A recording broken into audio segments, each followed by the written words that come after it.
Hello, my name is Mr. Positive. I am a little journalist at the EAS. I like interviewing people and shooting interesting photos of our school. Today I am interviewing one of our teachers, Mr. Oliver Ferris. Hello, Mr. Oliver, how do you do? I am very well. How are you? I feel fine, thank you. I would like you to introduce yourself to our onlookers. Okay, so my name is Oliver Ferris. I am a teacher in grade 4, an English PYP teacher. I've been teaching 3 years in European Azerbaijan school, and before this I was teaching for 4 years in Riyadh, Saudi Arabia, and before that I was in New Zealand.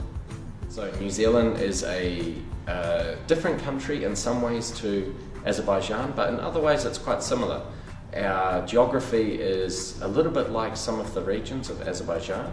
We have lots of sheep and cows. The grass is very green and people enjoy the friendly people, just like in Azerbaijan.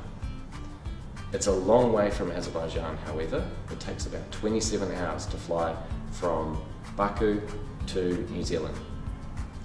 The weather, because it's on the other side of the world, is the complete opposite of Azerbaijan. So when it's summer in Azerbaijan, it's winter in New Zealand, and vice versa, because New Zealand is in the southern hemisphere.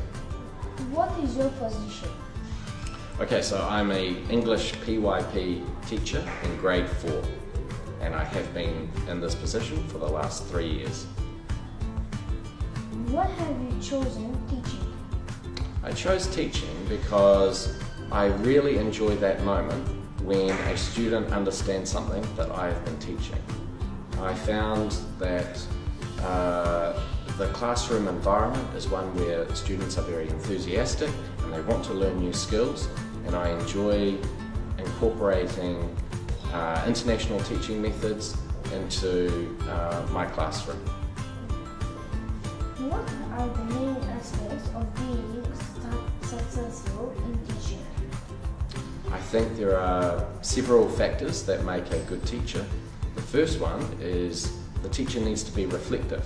So what that means is that they need to, at the end of each lesson, think about what worked well in that lesson and then what they could improve for next time.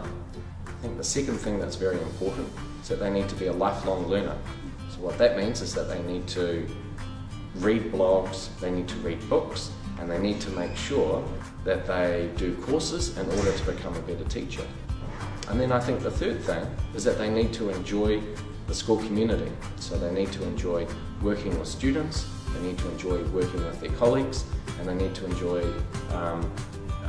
working with parents as well. Thank you, Mr. Oliver, for your interesting replies. You're most welcome. Thank you for the interview. Today we have interviewed Mr. Oliver Ferris. See you next time.